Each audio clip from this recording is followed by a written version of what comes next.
Somalidan dhidhiyay dhaxmaqashinay dhankastaba ha joogee dadkan dhiiragelinaynay dadkan dhiiga hoos iyo qalbiga wada dhalaalsinay runtii loo dhakaabiyo dadkan dhabadda u sheegnay dharaar iyo habeen qayladan kor u dhawaaqaynay ujeeddada dhankii loo watayee layska dhaadhiciyey intaa dhinac marsaani waa kuwan garasha dheerayne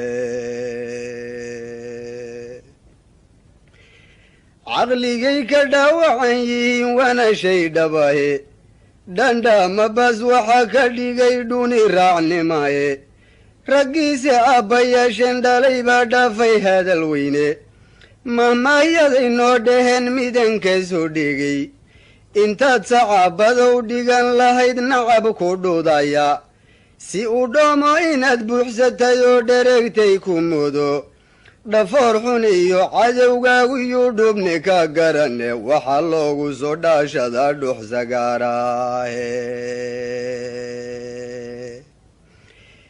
markaad hadalku geestu u dhacay si dhadhamisana dhudhunkeeda taallama lahayn dheefka raadsadaye macnuhu waa dhigaalama baryee ceebka dhowrsadaye wanaaggii dhulkiisana qofkii dhibiya howlmooda ee caloosha inuu dhansadiyo dooni dhaacadiidka ee ay waanadii dacar dheg weyn uga dhaananaato iyo dhunta kii wuxuu marshiyo lacagii dhandhanto oo sidaa dhurwaagii ka dhigan cunayay dhiiggiisa labada dhamaasan ee qalbiga dhagaxa loo saaray waa dhega dameer oo kale waxisma dhammaane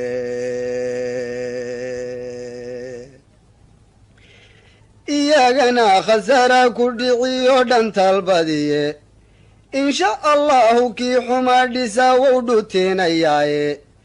kii dabin dhadbaayabaa isaga dhaadka hawgalaye aan ku dhaafo meesha dadkan dhimanee noolayne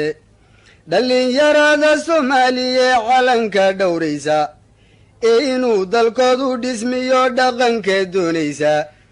inkastoo dhallaaniya gabow ciidan lagu dhato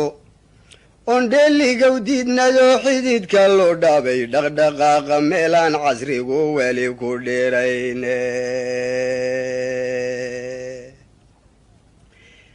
dhaqdhaqaaqa meelaan casrigu weli ku dheerayne dhabahaan marayniyo libtuna waysku dhowdahay dhirta iyo dabayshiya dhulkiyo dheefta iyo ciidda wax dalkeenna lagu dheehayoo dheeriya badane markaadse aad u sii dheehato dhugata soomaali dhimiir iyo garad waa qabnaa fiira dhumuc weyne maskaxda dhan hadalkiina waa dhihi naqanaaye oo qaarkeen murtiday soo dhuftan wabad dhaygagiye dhaqsaa horu markaniina wow dhagaagsanaynaye isxilqaankanoo dhiman maxaan uga dhabcalowne dhurde malaha dhuuxiya lafiyo dhibsanoo muruqe dhirtana waa ka miduu ka dhuray lala dhammayaaye intaan ubuuxu dhaadhinee ku yaallanta dhaaladeeda ee uumankuna dhaadan yuhu tacabdhitaystaaye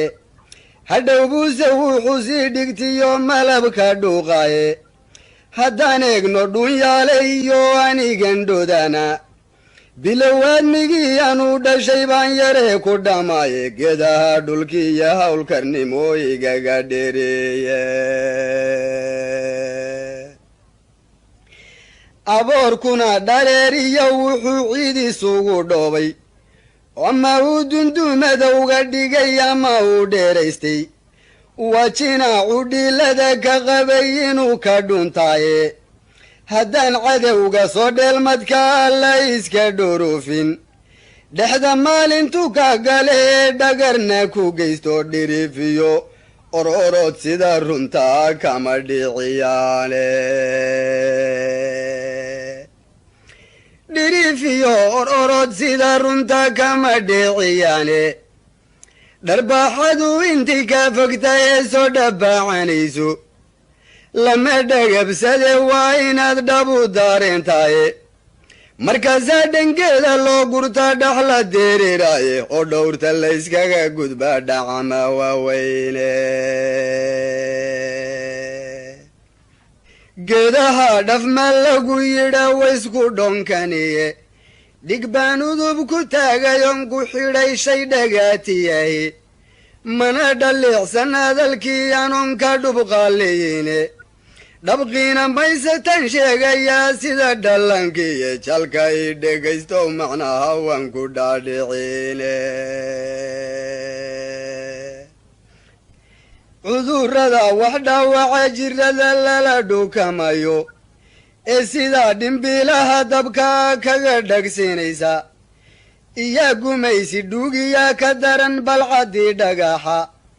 oo inuu dharkaagaba furtiyo dooni dhaaxalkaaga labadaaba wixii ka dhacsha ma aha dheeldheele mid walba waa dagaal dhifle oo dhubka loo daro waxyaalahan dharar nool yidhaataana mandhugano waxyaalahan dharar nool yidhaataana mandhugano dhakhtarnima ka soo qaad bal waa ku dhildhiilayaaye caanaha dharkaynkiyo haddaan dhirindhir soo horsho oo aan dhammaajiya ku daro xabagta dhiigsaarka oon dhiil xareed iyo intaa dheri ka soo buuxsho oo daboolka aanu dhuujiyo dabu dhardharaysto kolay boogta dhayma u noqdaan lama dhaliilene ma nin dhoohan baan ahay maxanta u dhuugan waaye haddaan salaama dhaadheer qoto dhundhas xididkeeda oon xadhig dhankaaga soo xidhon dhinacu lalaadsho oon weelu hoos dhiga biyayso dhibdhibicdaaye inuu dhibiq tifleeyaba qoryaha wixii ka soo dhiiqa haddaan weliba dhacan mawiyo dhammaystana u geeyo oon dhaalku wada shiilo oo dhala ka soo buuxsho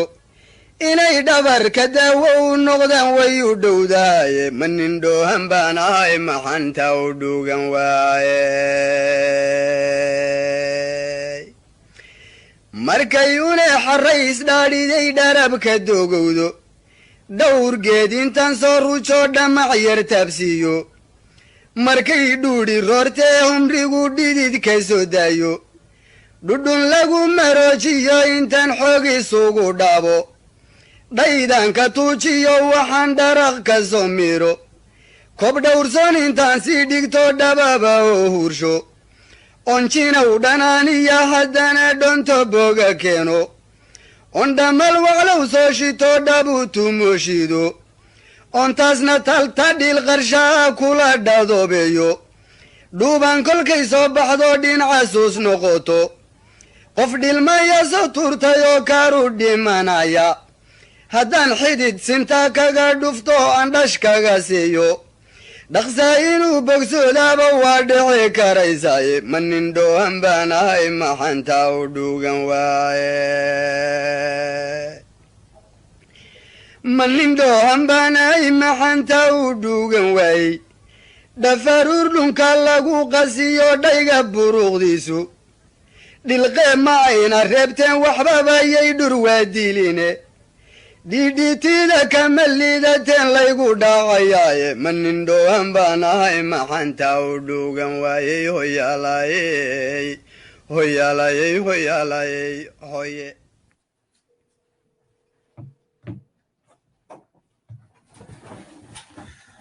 Okay, alhamdulillah.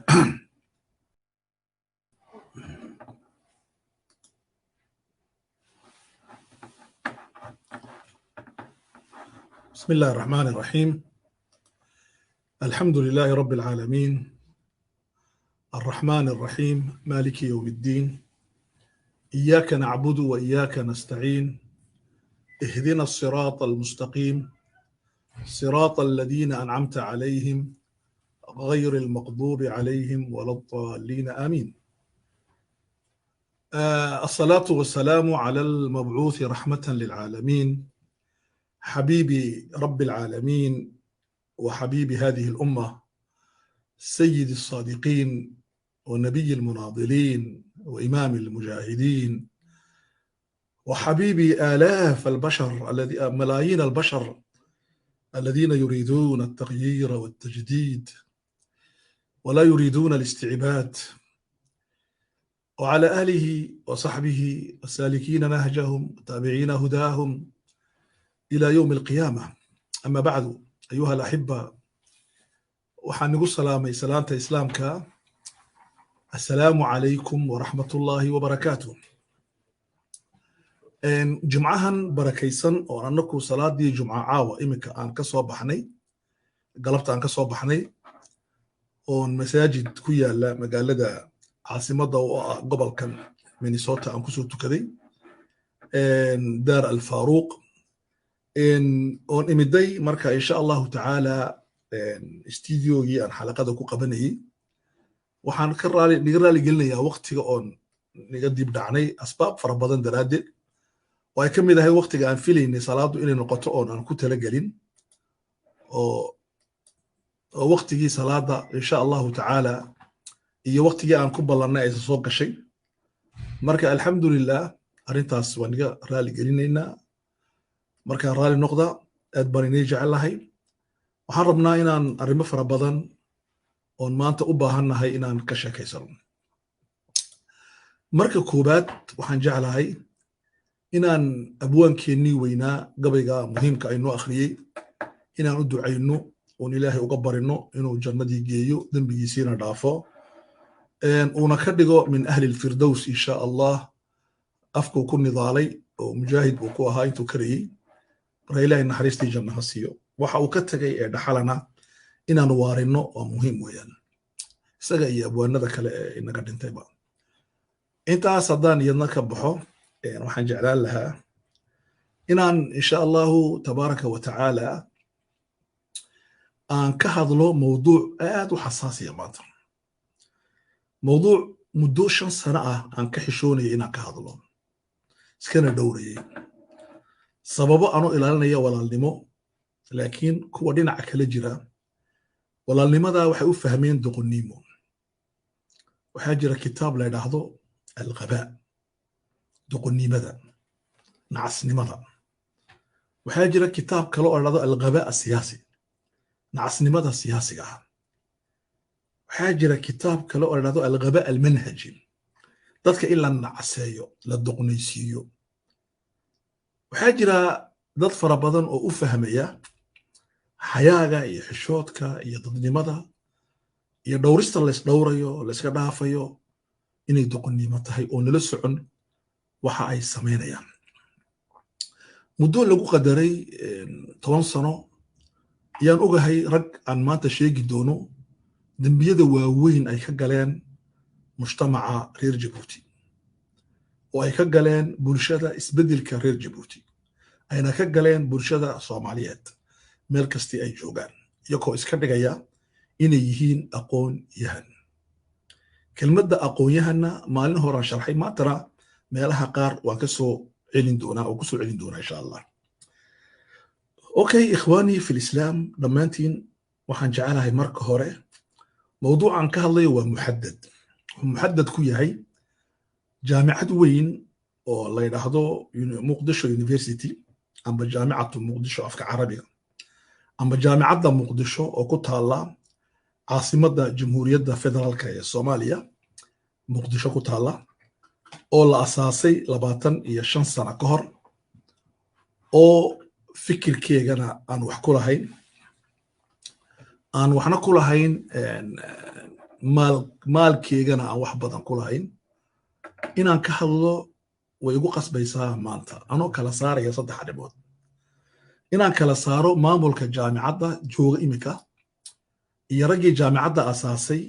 oo labada nin ugu culus ay yihiin Dr. Cabdiraxmaan Baadiyo oo ka ah majliska idaaradda ra'iiska ah, iyo Dr. Cali Sheekh Axmed oo ah ninkii asaasay jaamicadda, raggii asaasay ka mid ahaa, maamulahana ka ahaa muddo 20 sano ku dhow. labadaa nin iyo waan kala saarayaa dhalinyarada aadka u fara badan ee jaamicadda ka shaqaysata amba ka shaqaysa. kow taasi waan arki doontiin. arrinta labaad oon kala saarayna waxa weeyaan jaamicadda ka mu'asasa iyo ashkhaasta jaamicadda ku shaqaysanaya ka ashkhaas iyadana waan kala saaraynaa. arrinta saddexaad een kala saarayna waxa weeyaan ashkhaasta naftooda taariikhdooda iyo waaqicoogana waan kala saaraynaa. taariikh wanaagsan oo nolosha ku qurux badnayd iyo waaqica maanta lagu nool yahay oo aad u foolxun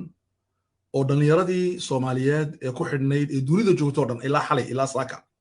ay ii soo qorayeen iga lahaayeen waana la fashiliyey. iyadana waa kala saaraynaa si aan u noqono dad manhajiyiina oo si degan arrintan uga hadasha aan uga hadalno. marka haddaan ku bilaabo maxaa keenay mawduucan inaan ka hadalno, waxaa keenay 3 arrimood. number 1, jaamicaddu waxay dabaaldegtay 25 sano jirkeegii. waxay dabaaldegtay ciideedii dahabiga ahayd fitiga ahayd oo ka dhigan inay jirto rubcu qarnin. ayaantii la asaasayey meeshii lagu sheegay in lagu asaasayo la asaasayo meeshii lagu sheegay ayaanta ilaahay uu fadhiisiyey tabaaraka wa tacaala. waxaan ahay nin wax og ma yihiin nin aan wuxuu ogeyn ka hadlaya. waxaa kaleeto oon maaragtay sheegaya arrinta labaad, waxaa dhacday jaamicaddu inay bixisay wax loo yaqaano doctora sharaf oo la siiyo dadka ama doctoraha haysto si cilmiya ama inuu haysani dadka wax qabad ku leh nolosha bini aadanka, wax ku soo daray dhinaca dhaqaalaha, dhinaca siyaasadda, dhinaca diinta,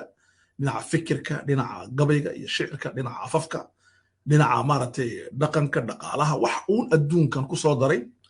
baa la isku dayaa in la siiyo waxa la yidhaahdo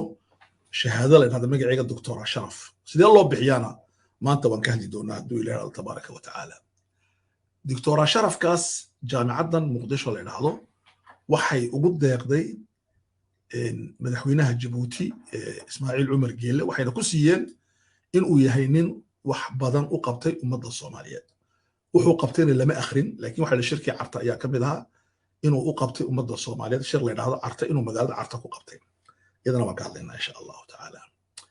arrinta saddexaad waxaa bixiyey shahaadada Cabdiraxmaan Baadiyo. doctor Cabdiraxmaan Baadiyo shahaadada wuxuu u dhiibay kursigaha safaaradda Jabuuti oo Cabdirashiid la yidhaahdo oo ah nin ka shaqayn jiray wasaaradda arrimaha dibadda muddo dheer, dalka ka soo shaqeeyay Yemen, iminkana Soomaaliya fadhiya. Cabdirashiid buu u dhiibay uu u sii mariyey madaxweynaha inuu gaadhsiiyo shahaadadan ah magaciiga dhacdo shahaada sharafka doctoraga.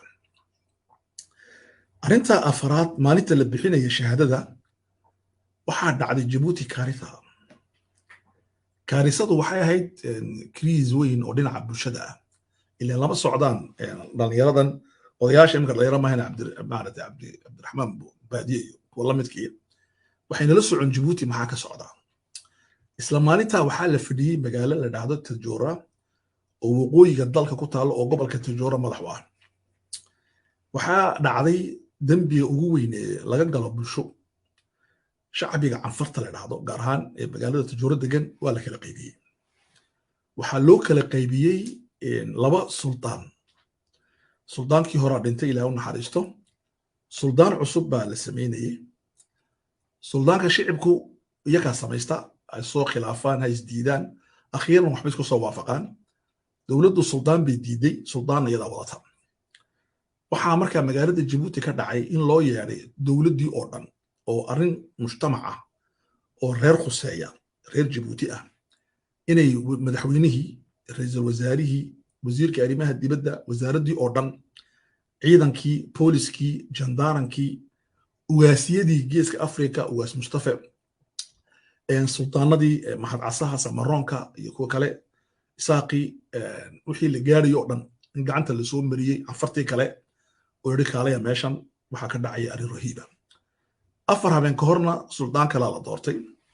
ani arrimaha ma faragelinayno, bulshada canfarta u taallaa, reer Tajooray u taallaa, iyakaa xaqiiqada iga og. laakiin waxaan kuu sheegayaa inay maanta magaalada Tajoora ay laba kala tahay waqtiga ay waxaasi ka dhacayaan magaalada Tajoora ayuu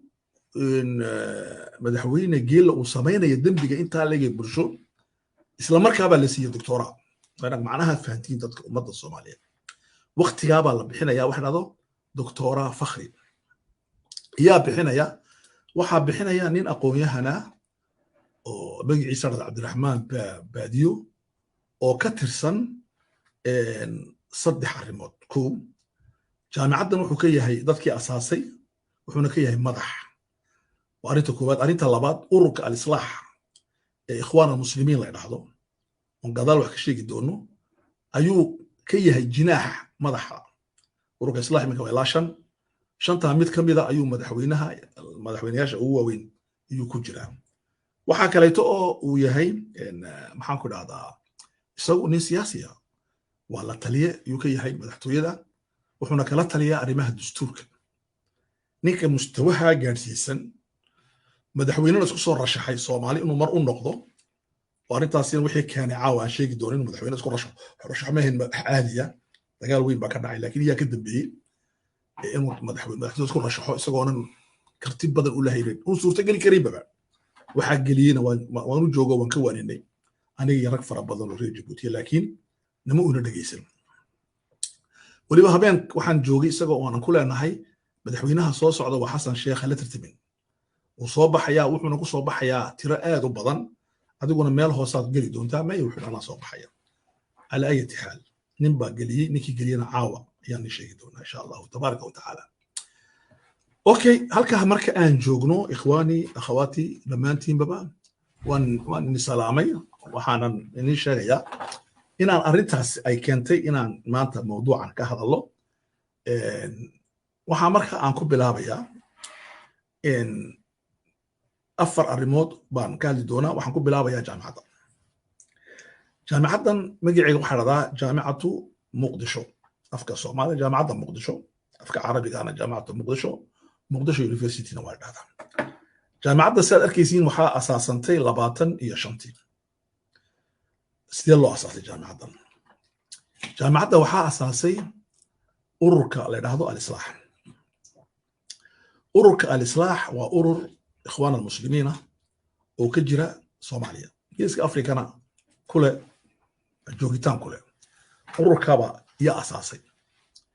وحنا الله أساسي وقت صومالي دو أي هلس كجرتي أو شاقي بابا رئيس الوزراء حمزة أو صفي عن خبز واخي ماشاس شاقينا وقت غاس مراحشي لمريجي جامعة ماشي كشيء جامعة وقت أدبر لو جب هنا وحنا أنو قباء إلى هذا labada jaamicadood ee waqtigii ugu baahi badan Soomaaliya ka soo baxay waxay ahayd jaamacadda Amuud Soomaaliya oo dhan dhexdooda oo asaasay Sulaymaan Dr. Sulaymaan oo madhow iska tagay magaalada Boorama iyo jaamacadda Muqdisho oo laga asaasay caasimadda Muqdisho oo iyadana ay asaaseen ururka al-Islaax arrin muhiim ah asaasinta jaamacaddu waa saddex arrimood bay ku asaasantay kow fikrad laba maalgelin saddex shaqo فكرة جامعة إلا أساسه إخوان المسلمين كلها حقائق هذه إنا شغلنا مهم بنقول وحنا لها من مجال البحرين دكن وضك البحرين منامة من كاسو مفكر وين وجامعة بدن أدوك إسلام كأساسي ماليزيا كأساسي جامعة وين كنت على يمن علوم التكنولوجيا جامعة كليتو أوفر بدن وأدوك إسلام كويلا يو أساس نكاس وخبير ويان نكابا وياري دكتور علي يا عبد الرحمن باديو يرك فربضن والله صعدي وحنا كوجري صوماليا ومال إسلامكو وكان نقد كرو لمبر 1 تاريخنا تعليمتنا مهم أنا يقول دايا إن فكرة دي نسيو كو جامعة ده الأساس مركز جامعة ده فكرة دي ده وفكرة كائمتي إخوانك لابون maalgelintii jaamacadda waxaa ka qayb galay dadka jecel islaamiyiinta jecel oo geeska Afrika degan oo dhan waxaana lagu bixiyay mishaar bay bixiyeen xataa dad badan oo reer Djibouti ah magacdu inaa sheega muhiim ah mishaarkooyi iyo dhigaan raggii jaamacadda u dagaalamayay in la asaaso waxaa ka mid ahaa عمر إسماعيل عقال نينك اللي هذا ديوان الزكاة كجيبوتي نيكي معمولي إسلام مركزنا نينكا بانكا صومالي دا السلام كأها مدفر بدن مدحوينها رئيس الإدارة كأها يا رجال جهدي بدن قلي كبدها رجال وفر بدن ويجرين مركز جامعة لنا عمال كنا قضيت هي إمارات كل حقوق اللي أورورية أو كقريب قال رك فربضان كإمارات كحد حرم يا رك دي بدي بجوجا سعودية شيخ وين أو وطن كجاد ولا شيء أو روحاني رباني waxaa jiray iskuulo dhada assalaam oo 1 milyan oo dollar sacuudiyiinta ku bixin jireen qadaaya rahiiba jiddan marka waxaas oo dhan baa tamwiilan fikratan tamwiil baa ku xigay juhuudda markaan ka hadlayno juhuud waxaa galay aad u fara badan waxaa jiray waxa la yidhaahdo markii jaamacadda la asaasayey waxaa ururka al-islaax madax ka ahaa دكتور محمد علي إبراهيم دكتور محمد علي إبراهيم وحو مركا مراقب كأوركا الإصلاح وحونا جيبوتي بوجوي وحو معلن كاها معهد كسعودي وحا مركا لقى ضلبي إنو شقادة كتاقو معهد كأو تفرقو شقادة أوركا أريد أسألنا يكو أتكاتي دكتوركا كديب مركي الدنبي وحا مدحوينا النقضي أوركا مدح كالنقضي دكتور علي دكتور علينا waxaa lagu qasbay inuu sida mid yeelo ma yeelin isaguna markii hore uu ku haystay Dr. Maxamed Ali Ibrahim arimaha marka la ka hadli doona ma maanta muhiim arimahaas laakiin arimaha muhiimkii waxa weeyaan istaraatiijiga jaamacadan iyo asaasay waa ka warkii ugu cadyahay jaamacadii marka sida ahayd waxa ay noqotay meel soo jiidata dhalinyarada Soomaaliyeed oo ay ka soo baxeen aqoon-yahano waaweyn oo maanta Soomaalidu ay ku faanto وأي كقاتين صدق الدرجة العلمية هذا أعطيتها هي ليسانس ماستر إيو دكتوراه جامعته وحي نقطتين جامعتها الدنيا عرب تلاقي اعتراف سيئة يكون جرتا أوروكا اتحاد الجامعات العربية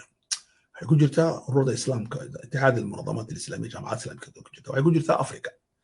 ويكون جرتا الدنيا مركا قاركود مركا لقيمين يوم جامعاتهم ميرسري كقشا قيمينتا كليات فربضان بقى laga furay jaamacad bay heshiis la gashay si ay doctorate oo bixin karto Suudaan Yemen Malaysia Masar maxaan ku radaa adduunka oo dhan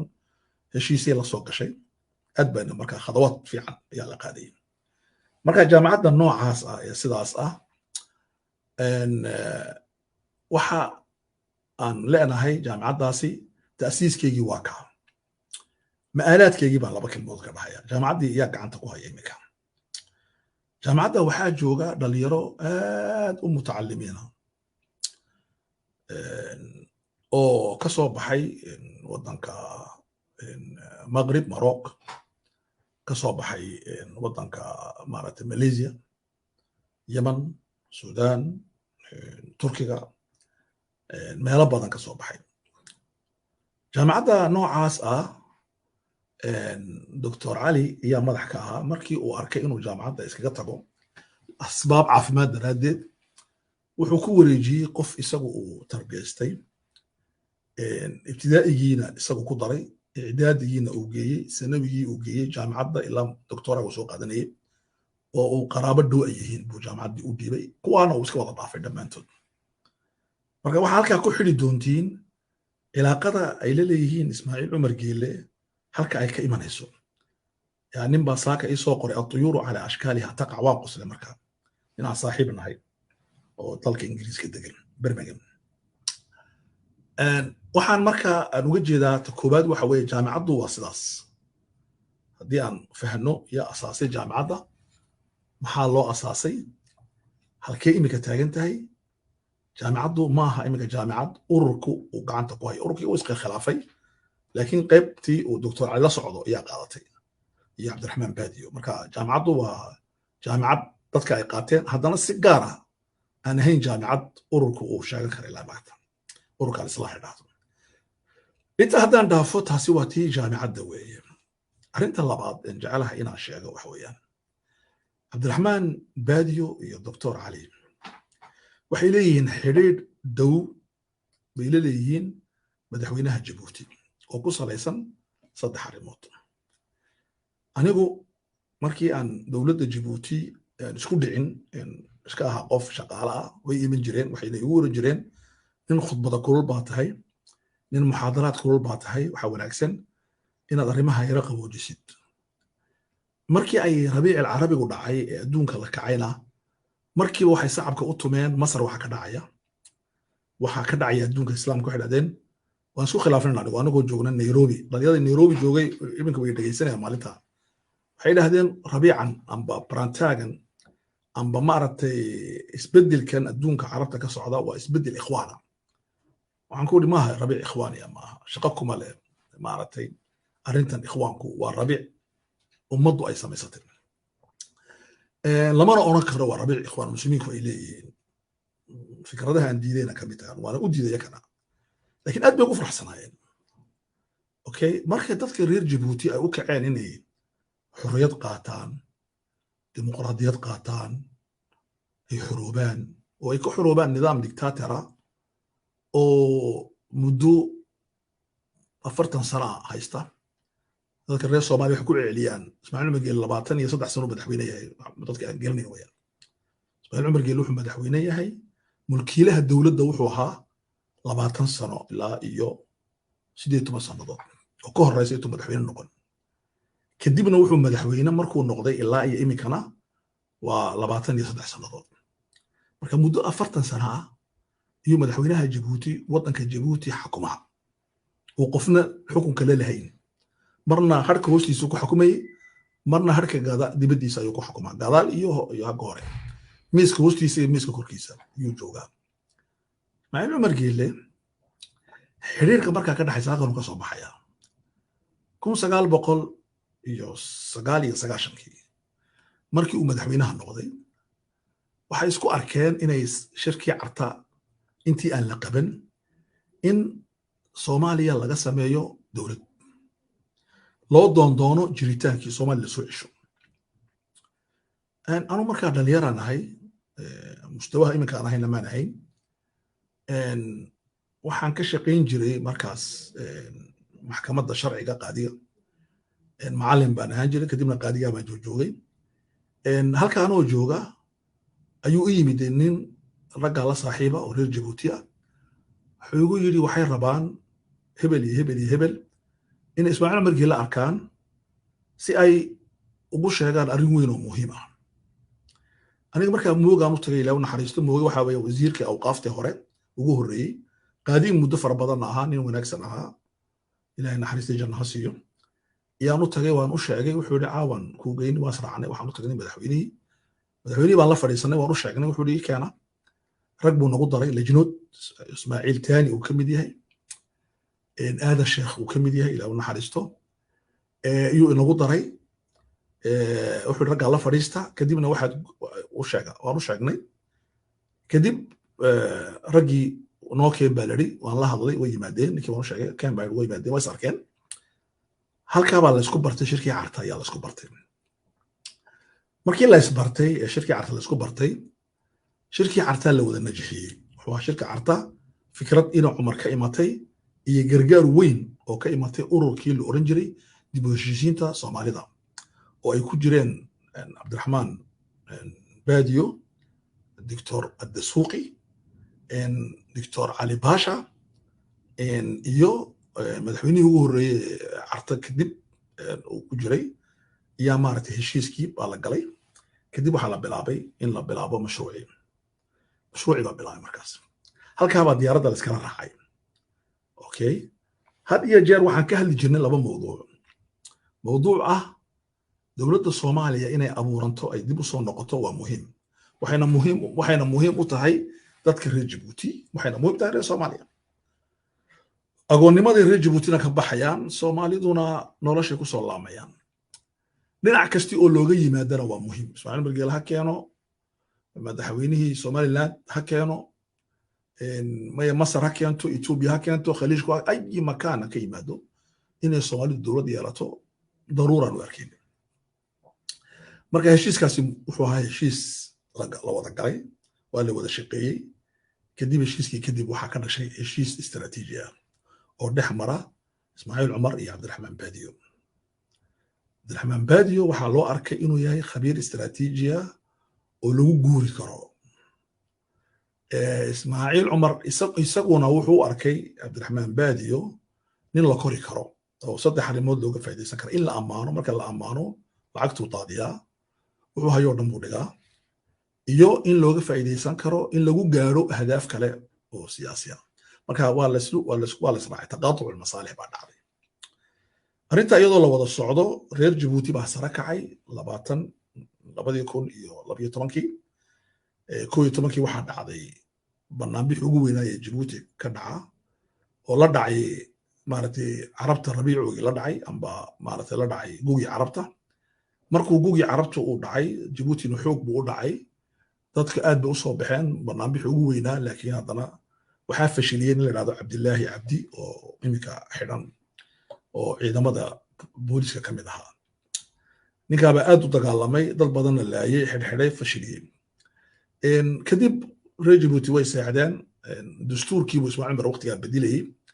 dastuurka shir baan ka gallay, ragga iyo culummada ahaa iyo aqoonyahankii, waan diidnay, waan ka cadhoonnay. aan hadalla imika noogu fiican tahay baan dhahnay. rag badan baa nagu hor yimiday, raggana soo dhex mari jiray. maya, aqoonyahankii reer Jabuuti baan la xidhiidhnay, caqliga badan lahaa. war dastuurkan in la bedilaya aan ka hortagno, waan isku waafaqnay, laakiin waa la fashiliyey in dastuurka la bedilo, waana laga celiyey inaan kacno. hase ahaatee markii ka dambaysay, madaxweynaha waraaqad baan u qornay 3 bog ah. waxaan ka codsannay inuu 3 arrimood oo waaweyn inuu yeelo. kow, inuu furfuro waddanka, isaguna uu madaxweyne iska ahaado, dastuurkan ha bedeli, laakiin waddanka uu furfuro. furfurnaan siyaasadeed iyo mid dhaqaale iyo mid fikradeed iyo mid nolosha oo dhan. arrinta labaad, in cadaaladda waddanka aad indhaha lagu celiyo. arrinta saddexaad, waxaan odhanay warbaahinta iclaamka, dalka waa inuu iclaam yeesho, warbaahin waa inuu yeesho. dalkani wuxuu u nool yahay sidii caalamka berigii hore loogu noolaa. idaacaddii ruushka oo kale, midowga soviyetig dhegeysaan bahay dhegeysan ayaa jirta. arrintaas waxay noo keentay marka ikhwaanii fillah arrin muhiima. arrintaas waxay noo keentay inay ragga noo yimaadaan, waxa la soo hadlay ma garayno, ay yidhaahdaan waxaan iska daaya, ma bislidin, dad waxaad tihiin jadiid ah, dad waxaad tihiin dacwadda iyo islaamka aan aad u aqoon, dad waxaad tihiin dimuqraadiyadda u bislayn, dad waxaad tihiin badow ah. hadalladaa ninkii wiil weli hadda waan xasuusta. dad reemiya oo baadiye u badan baa tihiin, dad ma tihiin maaragtay taariikh fog oo nololeed leh, shalaad baadiye ka wada imateen. marka Ismaaciil Cumar baa inay bixiyey sidoo mid maanta isoo qorayay. marka waxaa inay fiican inaad arrintan iska daysaan ood ku ekaataan waxa loo yaqaano iska haysta ninka. waa nin fiican oo Soomaaliya noo fiican wayaan, waa nin gacan furan oo waa nin waxaad weydiistidba ku siinayo oo wax caynkaasoo luqad caynkaasoo iska basiid ayay akhriyeen. okay, arrintaas waxay ii keentay inaan ku noqdo taariikhda. waxaan hayaa kitaab uu qoray oo iminkii hor yaalla, ninka la yidhaahdo Cabdiraxmaan, ninka la yidhaahdo Dr. Cali Sheekh Axmed. wuxuu qoray dowladdii Soomaaliya markay dhacday, wuxuu u bixiyey xididada azmada amba dhibaatada amba mushkiladda Soomaaliya, juduuru lazma fi Soomaal. mushkiladda Soomaaliya halkay ka imatay. kitaab waa muhiim, kitaabka in la akhriyo. anoo yar baan kitaabka akhriyey oo iminka da'dan aan ahayn 40 jira. kitaabka markaan akhriyey juduuru lazma fi Soomaal, wuxuu naga dhaadhiciyey in azmada Soomaaliya uu keenay Maxamed Siyaad Barre raximahullah. wuxuuna u keenay Maxamed Siyaad Barre kriiska iyo dhibaatada uu ka keenay 3 meelood. kow, horta dictator buu ahaa. 2, shuuci buu ahaa. 3, af carabi uu nacayay iyo diinta. 3daas ayuu ku keenay juduuru lazma fi Soomaal. markaan weynaanay iminka aan kitaabkii dib u akhriyey, waxaan u arkay kitaab caruur ah 2 sababood daraadeed. azmada Soomaaliya dowlad ahaan ku dhacday maahan azmo uu keenay Siyaad Barre, sida uun Xasan Guuleedba u keenin azmada Jabuuti haysata, Ismaaciil Cumarna uuna u keenin azmada Jabuuti haysata. azmada annagana haysata waa azmatun binyawiya. markaan weynaanay, dowladnimadaa baa qaldan in la saxa u baahan. taasaan garanay, waan bislaanay. marka waa soo dhaafnay meeshii nalagu hayo oo nalagu akrinayay azmada waxaa keenay Maxamed Siyaad Barre. Maxamed Siyaad Barre wuxuu yimid azmadii buu ka mid noqday, ilaahay u naxariisto. أنا كان إسماعيل عمر جيل أسباب ويمدي وسقوا مارتي سقوا لا صاحبه هذا فرانسيس كان دولتنا لو سمي أسمد ينباس كانت هذا أساس ويا أنت مركان أخري وحان أركي هذا التنمية ودحيسي سياد برا iyo ninka la yiraahdo Dr. Ali waa amiiq aad buu fogeyd waxayna ku fogay in uu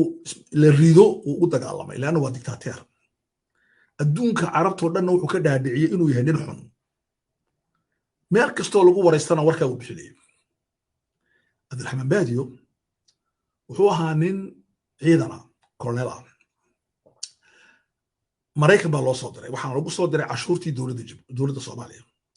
wax soo bara lagu yiri wuxuu qaraar qaatay inay dowladdaasi la shaqeyn kareen waa dictator oo baxsaday wuxuu la dagaalamay dictatoriyadii Maxamed Siyaad Barre rahimahullah marka waxa is weydiiyay marka iminka su'aal ina Barre iyo ina Geel maxaa u dhaxay kan maxaa loo la dagaalamay kanna maxaa loo soo dhaweysanayaa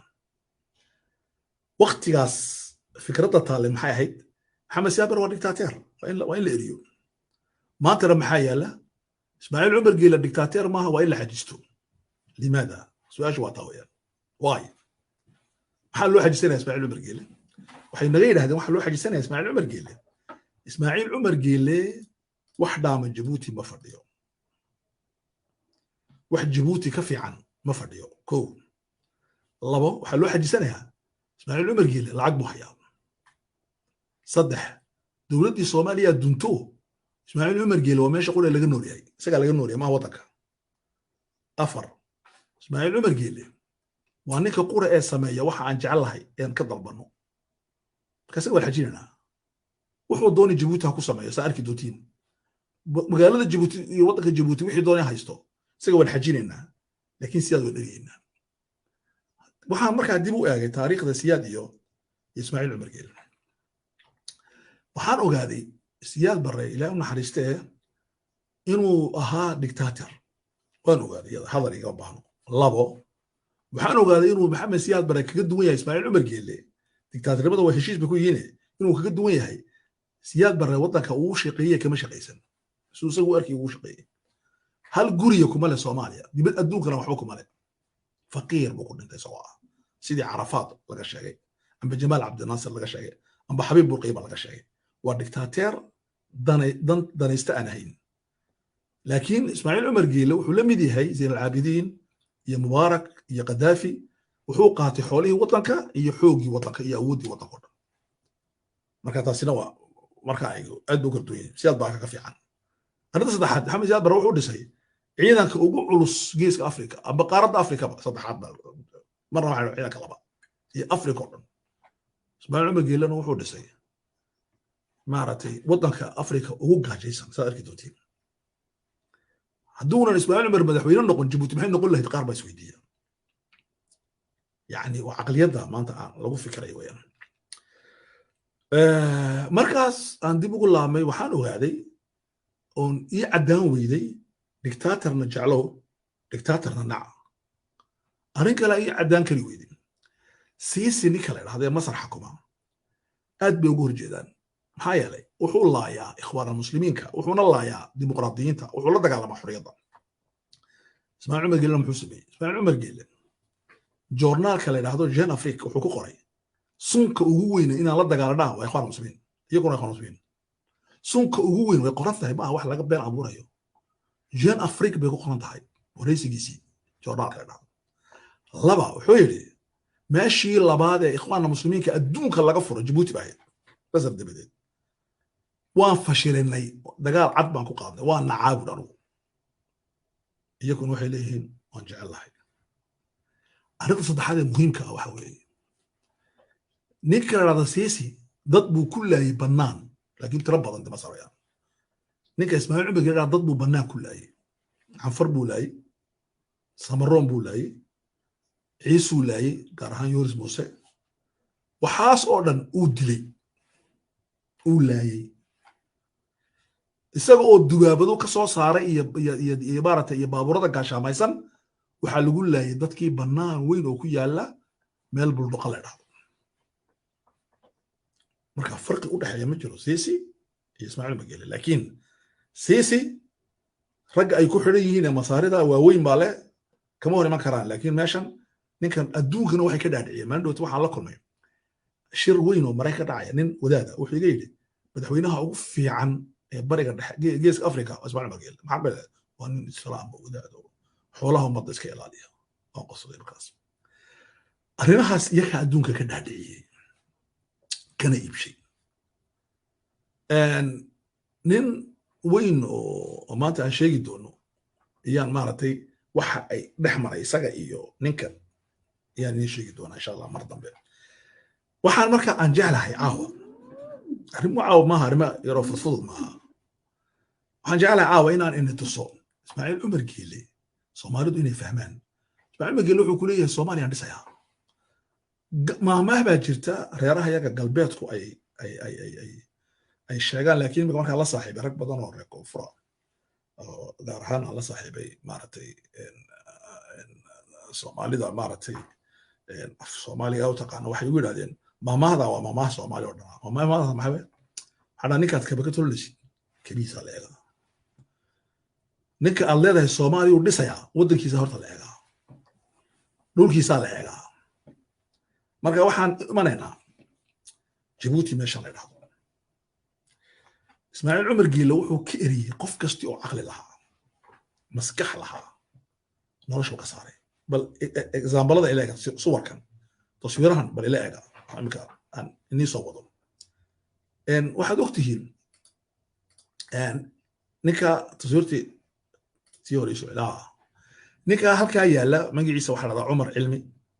waxaa loo yaqaanaa dambas weyne ninkani waa nin ka mida raggii jabuuti xoreeyey wuxuuna ka mid ahaa jabhaddii la oran jiray xoreynta xeebta soomaaliyeed wuxuu joogi jiray magaalada muqdisho wuxuu joogay muddo fara badan kadib markuu jabuuti yimid calankii la qaatay wuxuu noqday qaxooti waa laga eriyey waddanka waxaa ka eriyey xukuumadda ismaaciil cumar madaxuu ka yahay cumar waa raggii u soo dhintay waddanka cudurro u soo qaaday wax aan lagu samayn jirin waa ninkii lagu bedishay weeyaan raggii berigii la afduubay ninka waa nin muhiim ah reer jabuuti muhiim buu yahay maanta halkuu joogaa waxaan weydiinaynaa cabdiraxmaan baadiyo waxaan weydiinaynaa doctor cali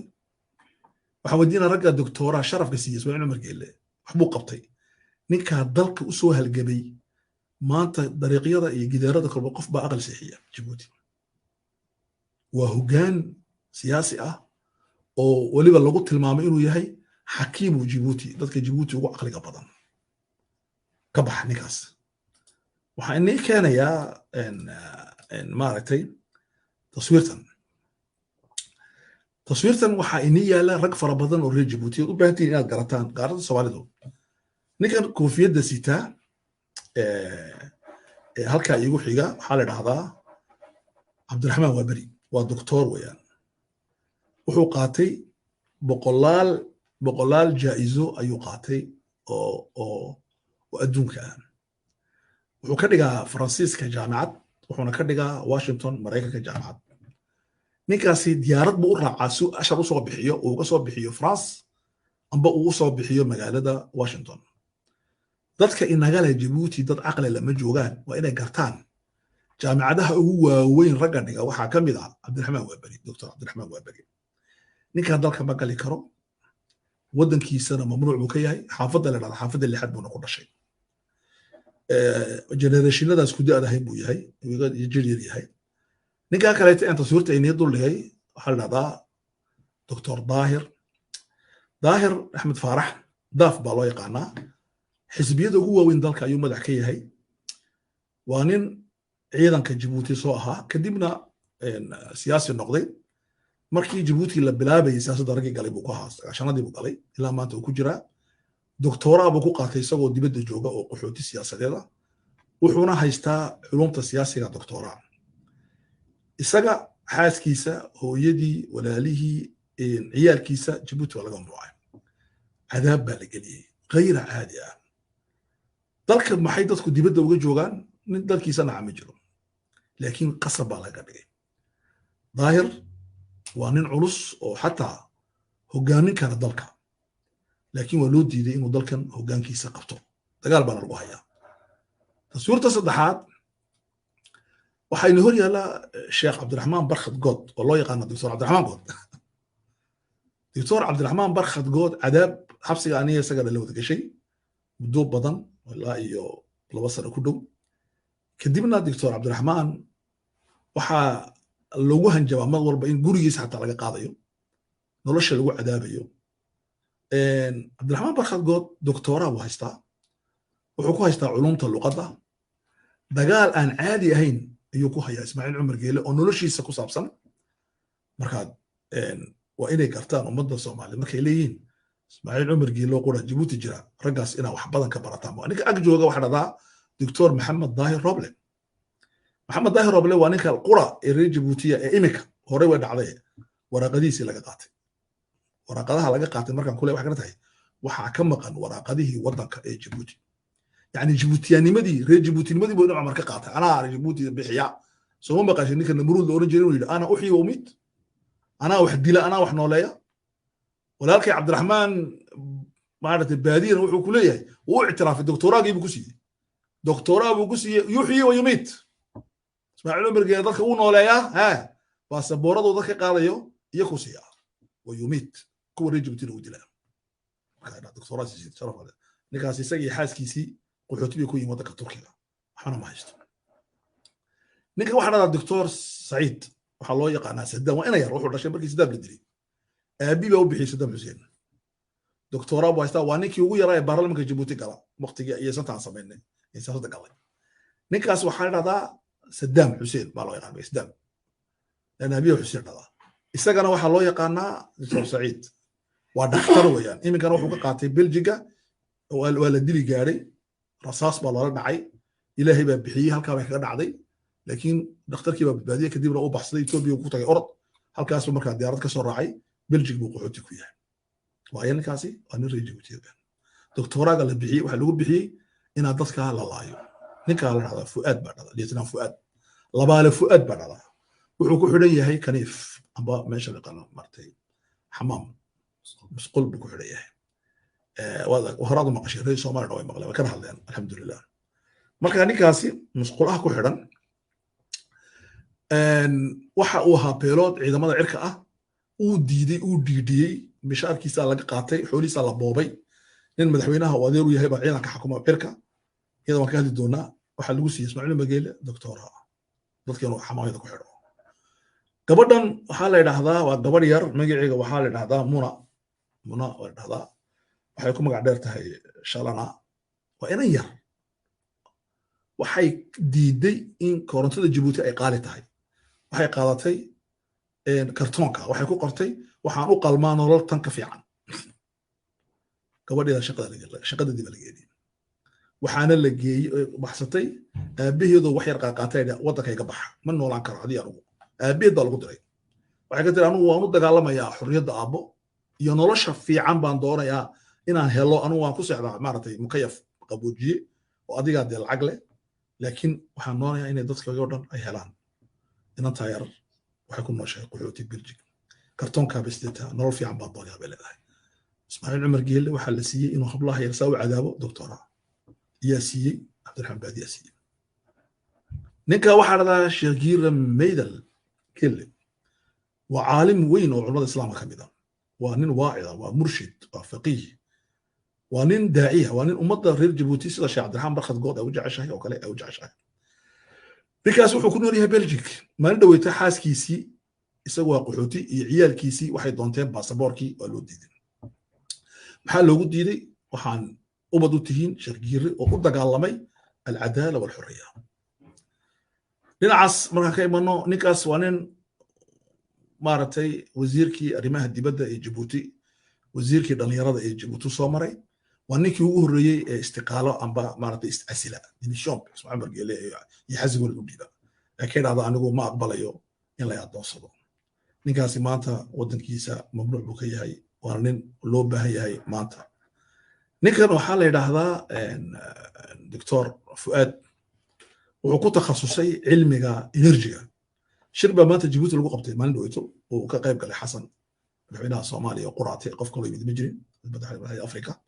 wala iska filika la fahansan yahay laakiin anagu Soomaaliya waan ka tagnaa ninkaasi wuxuu ahaa ninkii enerjiga Djibouti ka shaqeynayay laakiin markuu fajacay uu iskaga tagay wuxuuna maanta qaxooti ku yahay Canada iyo Faransiiska. halkan waxaa ku yaala taswiirtan laba qof baa ku taala. marka hore waxaa ku yaala nin la yidhaahdo ninkan soke ee madaxa haysta waxaa la yidhahdaa Commander Haysame waa taqaanaa. Commander Haysame waa afarle ayuu ahaa ciidamada Djibouti ee jandarmeriga, wuxuuna ahaa ninkii ugu horreeyey calanka Djibouti taaga ee galbeedka ka taagay. wuxuu ka taagay meel la yidhaahdo beerta calanka ayaa ka taagay. Haysama ka taagay.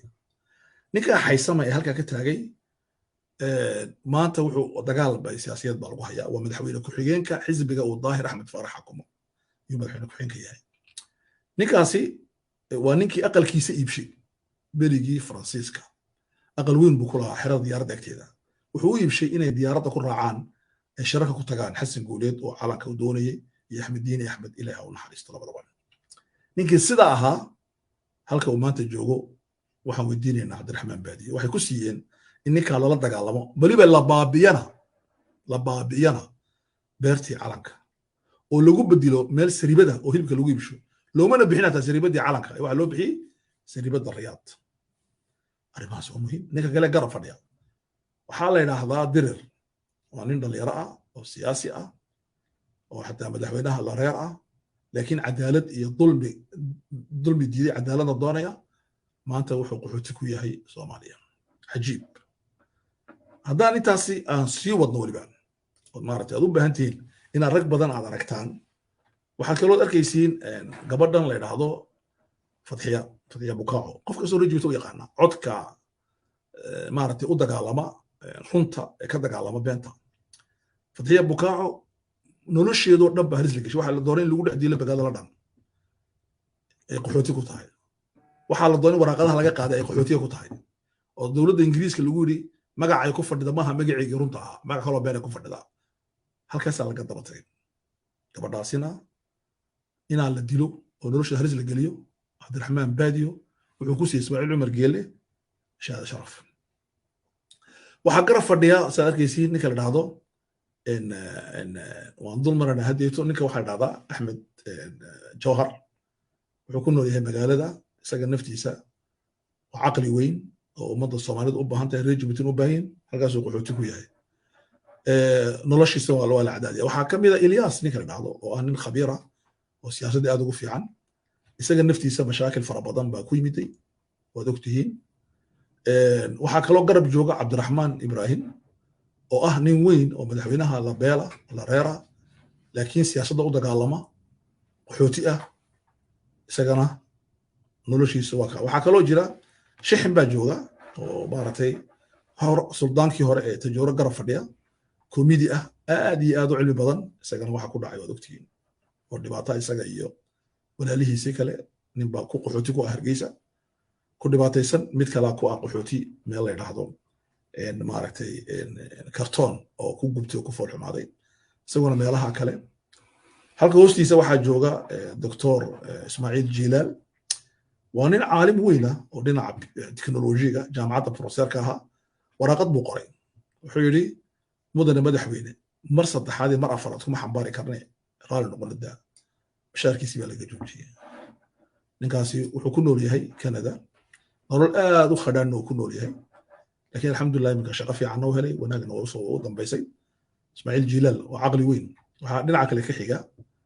nin la yidhaahdo Cabdiraxmaan Teigis oo dowladda la shaqayn jiray oo shaqaalo weyn ahaa, kadibna xisbi samaystay, xisbi Raad, kadibna xisbigii Raad uu ku guulaystay inuu magaalada maamulkeygii dowladda hoose galo.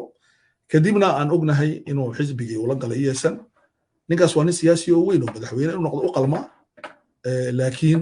noloshiisoo dhan dhibaataa loo geystay. xaaskiisiina orod bay kaga baxsadeen si raggaa loo laayo. Cabdiraxmaan Baadiye wuxuu Ismaaciil Cumar ku siiyey inuu maaragtay noqdo nin maaragtay doctor sharaf u qaata. waxaa halka kale ag fadhiya nin la yidhaahdo Rashiid oo ciidamada Djibouti ka mid ahaan jiray, in Canada ku nool yahay. wuxuu qoray maqaal yar markii Djibouti sidaa sheegi doona caanaha laga mamnuucay. caana qasab wax dhala soo saaray. dadka reer Djibouti waxa lagu yidhi caanaha qasabka cabba, wax kale ma cabbi kartaan. markaasuu yidhi wallaahi caanihii buu ka yaro qoray kelmadii rafiican orod buu ku yimid dekerada isagoo noloshiisa la soo baxsaday waxaa dhinaca kale ka xiga doctor xaamud cabdi sultaan oo reer jabuuti oo dhan ay ku yaqaanaan saddex arrimood kow qabuuraha nidaamintii qabuuraha markii ugu horreysay jabuuti la nidaamiyo nidaaminta xashka markii ugu horreysay si fiican jabuuti xashka loo nidaamiyo marka saddexaadna lagu yaqaano habeynta jawiga diiniga ah oo nin culus ah doctor xaamud saaxiibna si khaas aan u nahay sida sheekh cabdiraxmaan barkhad iyo aan saaxiib u nahay iyo doctor maaragtay cabdiraxmaan maxamed iyo doctor sheekh cabdiraxmaan iyo giire isagana waa kii la dili gaaray rasaastu wadnaha dushiisa kaga dhacday ilaahay baa bixiyey tabaaraka wa tacaala isaga in la dilo ee rasaasi ku dhacdo maanta ismaaciil mageel wuxuu ku haystaa doctor ashraf waxaana siiyey cabdiraxmaan baadiye dhinaca kale waxaa ila fadhida oo maaragtay ii joogta nimca jaamac waa la wada yaqaanaa waa fanaanadii qaranka jabuuti waxaa dhibaato haystana waa la ogyahay gabadhaas qiimiga badan oo la mida hiba nuura iyo dadka caynkaasa la mida maanta waxay ku nooshahay nolol aad u khadhaadh in la dilo oo la cadaabo waxaa lagu siiyey cabdiraxmaan baadiye wuxuu ku siiyey doctor ashraf ismaaciil cumar geelle waxyaalo badan baa dadkeena soomaalida ka maqan waxaa ka mid a ninka la yidhaahdo doctor khadar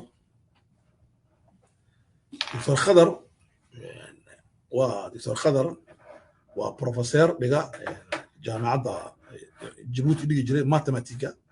wuxuuna ku jiraa ragga culummada ka gaadhay xisaabaadka mathematic laakiin ninkaasina dhibaatadii qabsatay waxay u keentay in baasaboorkii laga qaato shaqadii laga yeriyo arrintaas waxay u keentay inuu ismaaciil magele ku helo sharaf waxaa kaloo jira maxamed jabhad oo maaragtay xabsiga lagu dilay ilaahay u naxariisto yaa dilay marka xabsiga yaa ku dilay waxaa dilay ismaaciil cumar geele iyo ra'iisul wasaarihiisa marka ninkaa la dilay isagana waxaan u baahannahay inaan ogaano wixii loo dilay maanta ismaaciil cumar geele wuxuu ku haystaa shahaado dhacdo doctor ashraf waxaa kaloo ku xiga ninka la dhahda maaragtay wasiirkii hore ee arrimaha muxuu ahaa maaliyadda ama budjeega oo maanta ku xidhan xabsiga jabuuti isagana waxaa loo dilay oo loo xidhay madaxweyne waa ka fikirtay inaad madaxweyne noqotid marka waxay ula dagaalamayeen raggaasi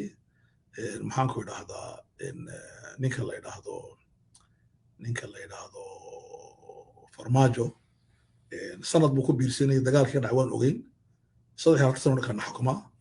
laakiin ninkani wuxuu yidhi malaha waan inaan madaxweyne noqdaa ka fikirayaa xabsigu ku jiraa sharaf buu ku qaatay doctor ashraf waxaa kaloo igu xiga doctor cadaawe ninka doctor cadaawe waa nin taariikhda ku takhasusay marka ninkaasina isaguna 6 bilood baa laga yeeriyey wasaaradda tacliinta muxuu yeelay tacliinta jabuuti way duntay buuri way baabaaday doctor cadaawe dhinacan kaleeto waxaa iyaga fadhiya ninkii la dilay markii halgankii siyaasadda ku jirnay maxamuud professorkii waxaana loo dilay wuxuu yidhi culummada xadhiga waa in laga soo saaro ninka in la xidho waxaa lagu siiyey ismaaciil bagele waxa la dhahdo doctor ashraf intaas waxaan kaga baxaynaa waxa weeyaan waa waxa jabuuti ka socda ee ah in la fahmo ay fahmaan dadka soomaalida qaarkood ee ku doodan in ismaaciil cumar geele uu wax badan qabtay okay waxaanu imanaynaa waxa loo yaqaano maxaan ku idhahdaa ismaaciil jabuuti inaan 3 kelmadood ka idhahdaan jecelahay ila maqlaan reer jabuuti way ka dhagaysan yihiin kuma baahno reer soomaaliya u baahan ismaaciil cumar geele jabuuti wuxuu xukumaa 3 sano oo toos ah iyo muddo yar oo toos aan ahayn muddo badan oo toos 8 sano ku dhow oo uu ka xukumay waxa la dhahdo milkiilanimo jabuuti markaa maxaa ka jira maanta jabuuti waxaad ogtihiin walaalayaal waa waddan ku yaala meesha adduunka ugu hodantaysan dhagaca istaraatiijiga wuxuuna noqon karaa waddankaasi waddanka koowaad ee geeska afrika ugu hodantaysan ugu lacag badan maxaa yeelay wuxuu haystaa mucjiso dhul ah meesha ku yaala mucjisa maxaa dhacay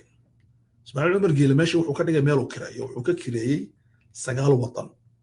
lacagta ka soo baxda si urtashay waxa la geeyaa guriga Harmuus ku yaala halka baa lagu hayaa lacagta inta leeg xusi markaas Ismaaciil Margeele lacagta wuxuu u qaybiyaa waxa la yiraahdo shiraa'ul walaa'at in dadku ay jeclaadaan buu qaybiyaa Soomaalida gaar ahaan idaacadaha Soomaaliduna waxba ay ka sheegin day BBC tahay haday VO tahay haday Universal tahay idaacaduna ka aamusaan in Djibouti la hadal qaadi waayo hadii ay riyari ku turunturooto heejid ku taala Soomaaliya ama Somaliland ama Ethiopia waa la sheegaa laakiin illa Djibouti wax Djibouti ka dhacay lagama hadal qaado marka muxuu Ismaaciil Cumar lacagtii wadankan u isticmaalay waxa la shiraa'ul walaa'at walaagi maxaa kamid ah inuu iibsaday ragaas oo ku iibsaday 3 kow lacag inuu bixiyo waa muhiim shirarka Soomaaliya ee aqoonyahan baan u qabanayna inuu qabto waa muhiim arrinta labaad oo muhiimka ah waa maxay baasaboorada uu ka qaaday reer Djibouti ee waraaqadaha inuu qaybiyo Soomaaliya Djibouti baasaboorka way siin jirtay bariga Soomaaliya Djibouti isticmaal ku haystay Ethiopia waa la siin jiray hatta ma la siiyo asas afwarqiya la siiyo baasaboorka marka arrintaasi waa arrin normal ah in baasaboorka la qaybiyo oo la siiyo dadka u baahan laakiin in laga dhigo wax lagu iibsado qulubta ma aha baasaboorka la yubaa wadanka looma iibiyo si dadka ay u iibsatid oo been dadku ay ku faafiyaan oo dadka adduunka ay ka dhaadhiciyaan arrintaasi waa arrin istaraatiijik ah inaan fahanno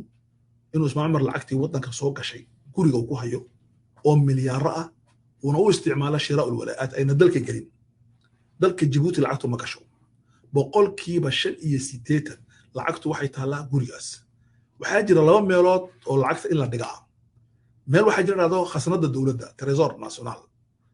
Trésor-ka amba khasnada dawladda waraaqada yaala maanta lacag ma taalo meesha labaadi waa banka dhexe banka dhexna wax yaalaay ma jiro lacagtu waxay taalaa guriga madaxweynaha waa loo dugeena wala yaqaanana dalka Djibouti meesha maanta la yaqaan waxaa jira wax la yiraahdo in dadku noloshoodii oo dhan iyo madaxweynuhu qaatay waxaa jira 6 arrimood oo maanta ka sheegi doono halkan oo madaxweynuhu uu isticmaalay in dadka uu ku adoonsado kow wadankan bilaacaanu ka dhigay caano ciyaalku waxay cabayeen wuxuuna u dhiibay ilma uu isagu dhalay oo caanaha adu samee amba ha fiicnaadaan amba inay fiicnaan waxa loo yaqaan caana qasab reejibta magaca u bixiyay wadankan cuntada wuxuu u xidhay nin kale u dhalay waxa loo yaqaanaa baastada iyo wixii la halmaala wuxuu adu keen dalkana u qaybi qof kale oo keeni kara lama jirto wuxuu sameeyay arin kale oo taasi ka muhiimsan touristigi wuxuu leeyahay dadka siyaahadii wadanka maadaama uu siyaaxo u socdo wuxuu u dhiibay nin uu adeer u yahay wuxuu adigu inooga shaqeey touristiga oo martay dadka dibadda ka imanaya keen arin afraad buu sameeyay wuxuu sameeyay arin waxa soo dhaqwada khatarsan diyaaradii Djibouti la oranayay iyo wixii la halmaalo oo dhan iyo cuntadii aeroboorada la siinayay wax dhanna wuxuu siiyay nin Afrikaano oo Côte d'Ivoire ka yimid ama Sahel Aaj oo gabadhiisa qaba ninkaas oo noqday ninka ugu lacag badan maartay wadanada Afrikaanka ee dhinaca ay ku taalo Côte d'Ivoire degan bal heejadu ku dhashay ka dhigay dahab reer Djibouti ay ka joona bal keena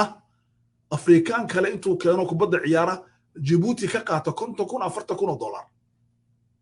si ay Djibouti tahay wadanka maartay Barcelona ay tahay amba ay tahay maartay kibida waaweyn Ingiriiska iyo wixii la halmaala halkan ala keena dadka ku soo fashima kubadaha adduunka Afrikaanka ee madow yaa la keena wuxuu ka dhigay meel lagu la tunto hablaha reer Djibouti yaa sameeyay waxa sameeyay kaayr wati afraad weeyaan arrinta sharaad ee meeshan ka dhacday wax weeyaan lacagtii ummadda reer Djibouti ay ku baxday wax weeyaan badinta la badinayo mukhaabaraadka saddexdii qof reer Djibouti mid baa mukhaabaraad sirdoon ah majlisadii baa la fadhiisiyay dariiqadii baa la fadhiisiyay maareesha lagu cabiya la fadhiisiyay waxa basaskay raacaan dadka ka cabsiya laga yiri lacagtii la keenay halkaas la galiyay lix ugu dambaysa lacagtii reer Djibouti waxa wax ku iibsada isaga iyo xaaskiisa iyo ubadkiisa waxa jira guri weyn oo Harmuus ku yaalo isagu dhistay waxa hor yaala 6 guri oo jannada ka yimiday oo isagu u dhisay ciyaalkiisa 6 shan iyo islaantiisa 6 guri ku yaala kuma jiro inanka islaanta kale u dhashay xaaska kale u dhashay kuma jiro waxa jira dhammaan magaalada Djibouti oo dhan marka la qiyaasay maandhood baa la soo diray inta guri ay iyo daar ay ku yeeg ay samaysteen muddo lagu qadaray 20 sano waxay ka badan tahay 130 guri iyo banaan oo ay qaateen waxaas oo dhan lacagtii ummadda way qaateen waxay ka iibsadeen guryo laga yaabay quruxdooda Addis Ababa Nazaret waxay ka dhisteen guryo laga yaabay oo aad u qurux badan meesha dhado waddanka dhado maaragtay Uganda meeshii maaragtay dagaalku bari hore ka dhacay Rwanda waxa weeyaan maaragtay meesha la dhahdo Imaaraadka Carabta Faransiiska oo xaafadda ugu qaalisan gurigaasi xataa lacagta maaragtay cashuurta uu iska bixin kari waayey madaxweyne Chirac oo madaxweynihii Canada anaa kaa bixin uu ku yiri waxaas oo dhan ayaa maaragtay ummadda reer Djibouti xoolahoogii lagu qaatay waxaa ka daray Djibouti haddaad imatid waa Saddam Hussein wuxuu ku leeyahay tajoora aqalka ugu qurux badan wuxuu ku leeyahay carta aqalka ugu qurux badan Ali Sabiix wuxuu ku leeyahay aqalka ugu qurux badan maxaan ku idhahdaa Djibouti waa aqalkiisu wuxuu inaga soo siyaartay jannada adduunka kuma dul yaallo Afrika oo dhan kuma dul yaallo ayaan dhexdaas waxaan ag maray guriga uu degan yahay ra'iisul wasaaraha Canada markaan garan mariyay baa la yiri waa kan wasaaraha Canada meesha guriga dawladdu ay siisay uu degan yahay iyo kii uu leeyahay waa guri yar oo iska miskiina laakiin ka dawladda Ingiriisku siisay waa guri maaragtay dawladda waxaan jeedaa Canada ay siisay waa guri aad u weyn oo boqortooyadii Ingiriiska ka soo haray laakiin markaad eegtid gurigaasi waa guri normal aad buu normal yahay okay ikhwani fillah inta haddaan nigu taabo waxaas oo dhan uu sameeyey oo dambiya waxa uu ku siiyey Cabdiraxmaan Baadi si gaar ah isaga dadka ku qasbay in waraaqadan la bixiyo yani waxa markaa lagu siiyey taas okay shahaada sharafka la siiyey doctoraa taabay ku qaateen su'aashu wax weeyaan doctoraa sharaf marka la bixinay maxaa loo bixiyaa waxaa lagu bixiyaa dhowr shay kow qofkan inuu aqoonta wax ku soo daray laba nolosha bini aadanka inuu wax ka qabtay saddex dal inuu ka soo qaaday meel xun oo meel fiican keenay afar inuu wax ka qabtay majaalka cilmiga maaragtay uu ka qabtay luqadaha inuu wax ka qabtay waxbaa lagu siiyaa oo la qoraa laakiin waxaa la iska ilaaliyaa in la siiyo dad la yaqaano kow maxaa ka mid ah qof bini aadanka ka galay jariimo lama siiyo qof jariimo galay jariimo insaaniya galay lama siiyo laba qof la dagaalamay xuquuqda bini aadanka lama siiyo saddex qof la dagaalamaya dhaqanka iyo diinta ummadaha lama siiyo qof aan ogolayn inay dadku neefsadaan lama siiyo waddanka qura ee Afrikada bari ku yaalla ee hal television leh ee hal raadiyo leh waa Djibouti dadku in taa xuquuq la socdaan ma ku celiya taas marka siinta la siiyey waxay ka dhigan tahay waxa aad samaysay oo dhan ee adduunka ku samaysay oo dhan raalli baan ka nahay waddanada qaar baa boqor Fahad iyo waddanada Carabta waxay marsiiyeen jaa'izo sharaf ka bixiyay doctoral al-fakhriya Carabta ayaa la siiyey waxa uu u soo doontay Mareykanka jaamacadaha bixiya ficil jaamacadaha u bixiya taxdiid cilaaqaad fiican in la samaystay u bixiyaan marka qaarkood laakiin jaamacadaha waaweyn ee ilaashada magaca sida Harvard oo kale iyo waxa kuma meeraystaan marka magac ilaashanaysid magacaagu inuu taariikhda galaysid lama sameeyo marka waxaan uga jeedaa waxaas oo dhan wax weeyaan bixinta la bixiyey doctoraagan maanta wuxuu ahaa waa gubbo afka Itoobiyaanka waa laaluush afka Soomaaliga afka Carabiga waa rishwa ismacmar ay siiyeen waxay ku siiyeen ay kale yihiin maxaa yeelay saddex arrimood baa ku dhacday raggan kow berigii hore markay Djibouti tagaan caawa markay soo galaan subax way arki jireen Ismaaciil Margeele iminka way ku yara adkaatay inay arkaan laba sababood daraadeed ninka Ismaaciil Taani la yidhaahdo oo xukumi jiray madaxtooyada Djibouti uu ka baxay khadka u dhaxeeyana isaga ahaa marka briishkii bay waayeen labo nin yar oo Cumar Ismaaciil la yidhaahdo oo diiwaanka zakada xukumayay yaa isaguna briishka ahaa isagana meesha khadka uu ka baxay khadkiiba faraaq baa ku dhacay madaxweynihii way arki kari waayeen Ismaaciil Margeele meel u maraan bay waayeen marka waxay u jeedaan waan joognaa waan jirnaa waanan weli ku daba joognaa nala soco taas waa koobaad weeyaan arinta labaad waxaa soo dhamaanaya dadka jaamacadda jooga ee madaxda ah eenan haysan baasabooro caalami ah baasabooradii ay Djibouti bixisaa soo dhamaanaya ninkii bixin jiray Cabdullaahi Cabdilla waa la xiray marka baasabooradii meeshii loo mari lahaa baa la doondoonayaa si baasabooradii يدو فضل الله له باسبور قال ولا يقا قاضي ولا يقا قاضي إمارة خضر ولا يقا قاضي عبد الرحمن تيجيس ولا يقا قاضي رق بدن باسبور ولا يقا حري رقنا ورقدي ودك ولا يقا قاضي سيد محمد طاهر وكله waxaa laga qaaday Ismaaciil Jilaal oo kale baasaboorkiisa waxa laga qaaday rakaas culimo aqoonyahan fikriin baasaboorkaas si loo helo iyo arinta loo sameeyay marka baasaboorku waa muhiim jiddan midda kaleeto waxa weeyaan waxa laga leeyahay Ismaaciil Umar Geele ma tihid qof wadanka yar ee Djibouti la dhahdee 60 kilomitir maaha hataa nin Soomaaliyeed baa tahay marka Soomaali baa ku jecel ku haysata su'aal ba markaas weydiiyay Ismaaciil Umar Geele Soomaaliya muxuu ka qabtay run ahaan anigu shirka carta wuxuu ahaa shir muhiim ah mana diidana waanan kala shaqaynay waana la qabanay una fiicnaa dhanna uu ka xumaa dhanka uu ka xumaa waxay nataa'ijta ka soo baxay shirka carta nataa'ij waxay ahayd Soomaalinimada dishay waxa ugu yar waxa weeyaan Soomaali buu kala sarreysiiyey wuxuu sameeyey 4.5 dadka Soomaalida soo qaybiyay rag culimo ah oo raggan kamida aan iminka nin sheegay qaar baa qabay in la qoro oo marka aan la hadlay yiri Soomaalidu waa 4 qabiilo waaweyn iyo kuwa yar yar waxay ku qoreen wali waraqada way qorantay laamika waxay ku qoreen qabiilada la dhahdo daarood qabiilada dahawiye qabiilada dir iyo maxay migifle muxuu yiraahdeen wa aakharuun iyo kuwa kale اللي زوت خبر فرنسيسكا كوا كلا وآخرون أوكي أفرتها واحد أنا هين ديري بقلفة يا دارود يا در يا أنا هين محاكو هذا هوية وآخرون وضعتك كلام وضعتك كلام ماشي سي برازارة سي أنصح هين أدكن أي خالد كلا قليل شركة عرتوك صباح وعاسي إن قريتها مركا إسماعيل عمر جيلي صوماليا صدح الدنبي ووين وتاريخه كقلب لكن تقول ما حفظان إسماعيل عمر جيل الدولة مريخ وقتها رجال بيت كانوا أوجين هوبكي لقى إبي هوبكي لقيني جري صوماليا مركب جري كشقين جري وقادي جري أو بوساسة جين جري هوبكا أو دوشنا لقى بيجي جري بريس يباستو هوستر هوب لقى سوق هذه الدولة ده مرتي دعاية ميلاد السوفيتيك بلقى سوق هذه ولو إبين جري صوماليا waxaan laga iibinayay dadka kala duwan ee dagaalku ka dhaxeeya qabqablayaasha dagaalka markii dambe waxa laga iibin jiray xarakadii itixaadka iyo dagaalka jiray Soomaa Djibouti uu kuga iibin jiray laga iibin jiray Yaman baa laga soo qaaday wuxuu ka ahaa dilaal ko arinta labaad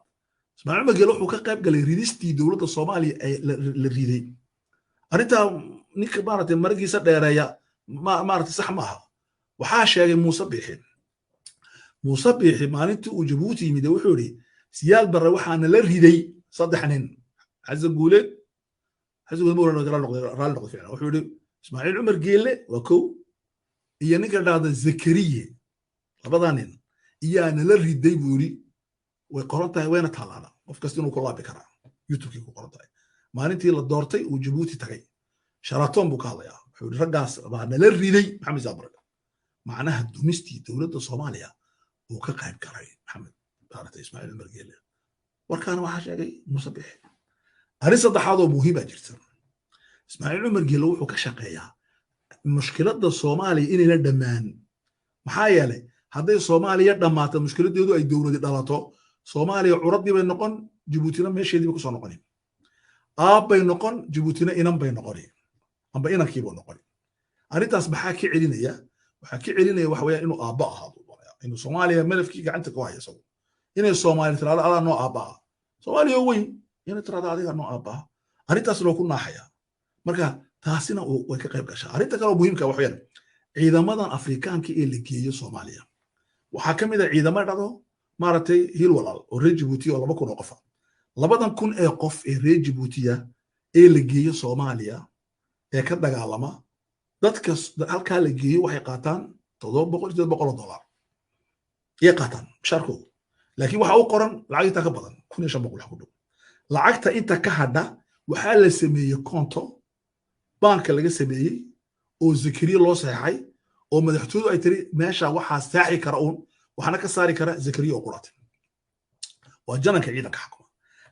ciidanka xukuma iyo madaxweynaha waxay la haraan $600 $700 oo lagu dhiftay 2,000 bishiiba marka meesha waxaa taala waa meel laga shaqaysto ciidamada marka loo keenayo maaragtay qalabka dagaalka waxay anaka u keena lacagta nasiya ciidankii qalabkii Djibouti yaa loo maleeyaa xagga laga diyaaraddu ha fadhiiso ma maqashay wali ciidan Djibouti oo shabaab weeraray ciidan Djibouti waa la soo weeraraa amba meel la weeraray mar daba tagaan laakiin xeerada iska fadhiyaan marka waxaas waxa ka shaqeeyay teknolojiya ka shaqeeyay waxa weeyaan waa sida Afrikaanku ay u doonayaan in Soomaaliya xaaladda ay tahay ay ku jirto oo ayna ka bixin had iyo jeer ay madaxweyne yimaado xaaladda Soomaaliya ka baxday qadan Ismaaciil wuu culoobi ay madaxweyne dhahdo adii noo aabana oo leeshinaya marka arinta baa lagu siiyay Ismaaciil Umar Geele doctor Sharafkan laguma siir waxaan kaleete ee laga shaqeyn waxba wada ka qabtay maaha arinta ugu muhiimsan Ismaaciil Umar Geele oo Soomaaliya ka qabta waa maxay wuxuu ka qabtaa inuu yiraahdo aqoontan anigu ahmiyad siiyaa aqoonta si aan ahmiyad u siiyo waxaan u baahanahay aqoonyahanku inay Djibouti ku shiraan aqoonyahanku markay shirayaan waxa jira hay'ado caalamiya oo lacag siiya xulada iska daa hay'adahaas aniga waxaan ni qabanayaa hotelka ugu qaalisan Djibouti Cambeski $700 baa habeenkii lagu seexdaa baabuura in yeelaya cunta in yeelaya 7 cisho joogtiin halkan jooga laakiin laba arimood yeela marka aan la furayo ana imanaya khudbadii Maxamed Saabir oo jeedin jiray markii aqoonyahanka la soo qoriyaan jeedinaya marka ay dhamaatana guriga nikeenaya waan sharfaya waan xusuumaya marka mid kasta oo inaga mid aqoonyahanna uu mahadnaqaya arintaasi waxay markaa keenaysaa in aan maartay Soomaaliya malafkiga gacanta ku hayo faylka Soomaaliya inaan Ethiopia iyo maartay Eritrea iyo maxaan ku raada Kenya aan kula baratamo maxaa yeelay Soomaali baan ahay marka waa ka shaqaysanaya Soomaaliya meel ka shaqaysta weyn Maxamed maartay Ismaaciil Umar Geele marka ninkani meel jaamacadu waxay leedahay meel lagu ilaaliyo qiyamka jaamacada qiyam marka nin maartay macallina oo professora sidii wadanada saddexaad iyo shuuciyada kale iyo ardayda wala dhaarinayay ardayda markii uu dhaarinayay bay'u ka qaaday bay'a wax dhaar iska ideology jaamacad ideology laga dhigayo marka dhalinyarada soo fadhiisay dhaarta laga dhaaranay waxay ku dhaaranayeen waxa maanta la sameeyay wax ka hor imanaya waxay ku dhaaranayeen inay ilaalinayaan sinaanta inay la dagaalamayaan dulmiga inay cadaaladda iyo binaadamka ka shaqeynayaan ku dhaaranayeen waxaana maanta la siinayay doctora Fakhriya ninka intaaba ku tuntay geeska Afrika 23 sano dictatorka Djibouti haysta waxay diidanayeen Cabdiraxmaan Baadiyo iyo saaxiibadiisii nin la yiraahdo baaratay farmaajo oo yiri sanada ku darsanaya dictator lama yeelayo 23 sano oo isii doctora Fakhriya madaxayga ma gali karayso qaar baa isoo qoray yiraahdo sida adugu mar uu tiri nabad iyo nolol way fiican anu ma oran nolol fiican kama mid noqona anu waxa ay markii uu madaxweyne noqday waan sheegay markii dambana waxa ay Soomaaliya dictator ma jiro mana dhici karayso dictator muxuu sameeyaa marka lagu soo baxo urudqa maradqi karaya reer baa iskala baa xamar soo urudqi karaya aqli baa la keenaa meesha dad baa iskala adiga soo qabanayna ku yeeriyaan marka wixii waaqica lagama dulboodo walikan urudqi maradqi karaya Soomaaliya way isbedeshay Soomaaliya siyaad bar xukumi maaha Soomaaliya kala weyn laakiin Djibouti waa urudqi Masar waa urudqi Suuriya waa urudqi barnaamij la soo qaado urudqi dictatorku waa ka weyn waana awood isticmaali kara yasxaq وكان فكرة يا إنه ذكرت قو تاسيد قلبي كش قينا ثموت مركا أنا قلت تاسني دنا لكن نكني واقعي بسميبه هذا رأو تجي سايو على هذا هاي وأنا في عم بهذا ما مدحها وقالي كريوي أقونتي كوريا دي حقوق ده وحلو قبلني شريعة ده وحلو قبلني علوم سياسية وحي أرض بكورمتي وحي جامعة ده أقونتي بكورمتي مركا جامعة دي من نقول مال أقونت إيديولوجي بنقطة مال ضن مصلحات shalay waxay ahaayeen mufakiriin u dagaalantay cadaalad iyo xorriyadda waxaan dhageysanayay markii dhowda shubhiisu qardawi dhintay waxaa la wareysanayay ninka la yidhaahdo doctor cali aan aqaanay buu ahaa laakiin 5 sano 6 sano ka hor waxaa laga wareystay alcarabiya meel dhahdo ka soo baxda wadanka maxaa la yidhaahdaa Turkiga waa la wareystay xisma Umar ka waran markuu dadka liinayay وحورس محمد راني في عام حور في عوين وحن مقلين ولا في عين وحا وسميه حلوها بين وحا لغا شيغay waxba kama jiraan marka muxuu sheegayaa wax aan saxay iyo sheegayaa dad aan ogeyn laakiin muxuu baabinayaa nin kala waxa sheegay ka ikhwani fillah maanta waxaan jeclaystay inaan ogaano jaamacadda muqdisho la yiraahdo inay ka baxday risaaladii cilmiga oo ay noqotay jaamacad iibinaysa magaca ka iibinaysa akbar dictator fi qarn afriqi kaga iibinaysa dan ay leedahay marka arintaasi budanka aan muslima nagiri laakiin wali waxa inagu daraya Soomaalidu waxay tiraahdaa nin weyn iyo naag umulisa ah sidii wax u wada ogyihiin uma sheegaan intaasi waa intii ugu yarayd 15% waxaan sheegay waxaan ka tagay 85 taariikhdan waa tagay laba arrimood ragaas dictatorkiis garab taagay waxaad ogaatiin reer Djibouti ma aha dad bil aqliya dhaadhaanin ma dad hurdan ma aha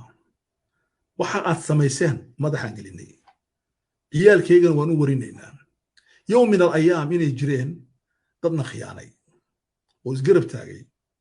ninkii wadanka burburinay way xafidi doonaan reer Djibouti mana ilaabi doonaan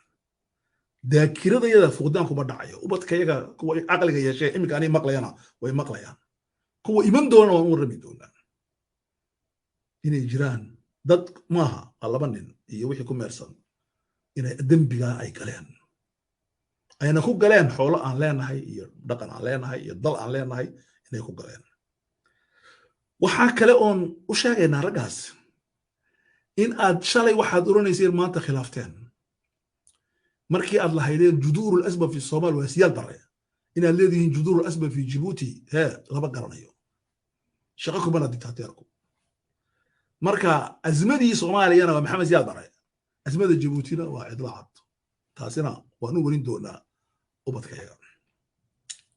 reer Djibouti waxaan u sheegayaa reer Djibouti Soomaaliya cadow inima aha waxa inay fadhiya dad nijecel dadka in jecel ee Soomaalida ah tira male dadka og ee ogaashihii gaaray ilaana waxa la rabaa qofka wax ogaadana in la dilo soo abwaan ku yiri ogaanta bal la dilo si aan wax loo ogaana waa la rabaa laakiin waan soo dhaafay marxaladaas waxaan joognaa marxaladii internetka wax kasta waan ognahay lagama maqan karo soo dhaafay alxamdulillah reer Djibouti Soomaali badan baa in jecel reer Djibouti matihiin Soomaali oo qura waxaad tihiin Afar Soomaali Arab iyo dad kale taba oo badan tihiin waxaad leedihiin dhaqan wanaagsan iimaan islaamnimo iyo raganimo waa inaad ogaataan in taariikhdu ay isqorayso taariikhdu waxay maanta qoraysaa man macana oo man diddana waxaan kaloo qoraynaa iyaa nala jira iyaa naga soo horjeeda annaguna mowqifkeenu muxuu yahay taariikhdu waxay qoraysaa shalay wixii ka dhacay tajuura taariikhdu waxay qoraysaa daraato wixii ka dhacay buldhaqo taariikhdu wixii ka dhacay karsank waxay qoraysaa wixii ka dhacay arxiba waxay qoraysaa taariikhdu noloshay qoraysaa taariikhdu waxay qoraysaa dadka la isku dirayo ee Itoobiya inta afka la sugayo hadana la soo dhoofayo ee labadii la isgarab dhigayo ee leeyahay waa kan hogaaskiina waan hayaa suldaankiina waan hayaa dagaalka halkaasina wala socoteena waa kaas wasaas halka ayaa isku diraya halkan ayaa ku rafadhiya waa ka filika daawada taariikhda way qoraysaa reer Djibouti taariikhda way qormaysaa way arkayaan filika way daawanayaan okay arintaasina reer Djibouti waxaan u sheegayaa in aanad quusan oo ka quusan saddex arrimood in noloshu ay naga horeyso in naga dambayso Ismaaciil Umar Geelle ma aha qadar ilaahayna dul dhigay taariikhdu ku jira diid saddex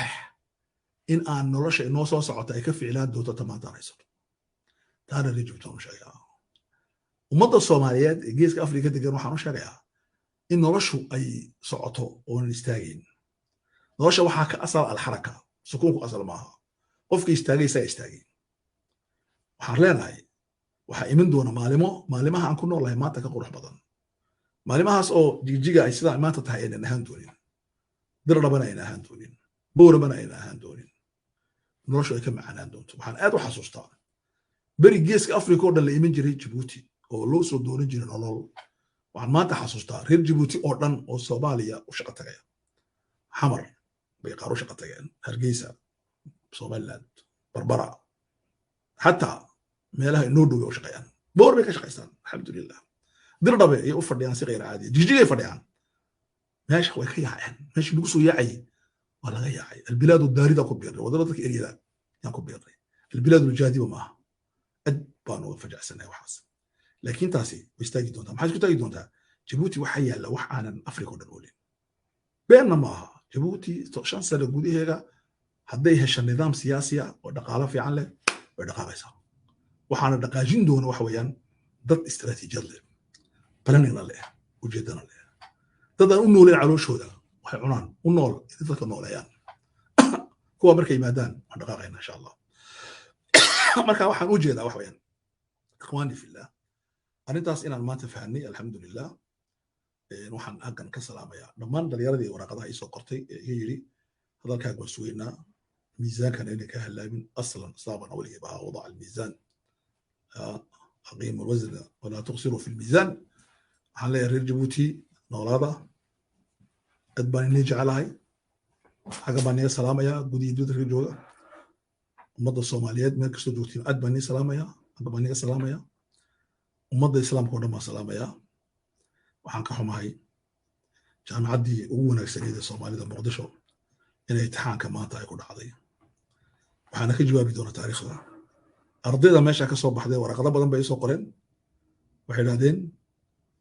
idaaratu aljaamica laa tumathiluna idaarada jaamacadda loo matasho raggii islaax ahaan jiray oo ingiriiska jooga oo maraykanka jooga waxay soo qoreen waraqado ay leeyihin haulaai laa yumathiluna kuwaasi noo matalaan annaguna waxaan leenahay alfikratu abqa fikradu way haraysaa walawtaanu abqa wadannadu way harayaan dhulku wuu harayaa dadku way harayaan laakiin dadka qaarkood waxay noqonayaan wax la haro oo iska socda asalaamatihiin asalaamu calaykum waraxmat ullahi wabarakaatu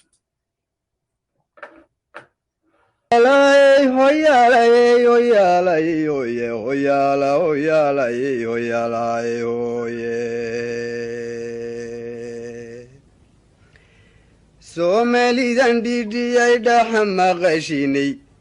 dhan kastaba ha joogee dadkan dhiiragelinaynay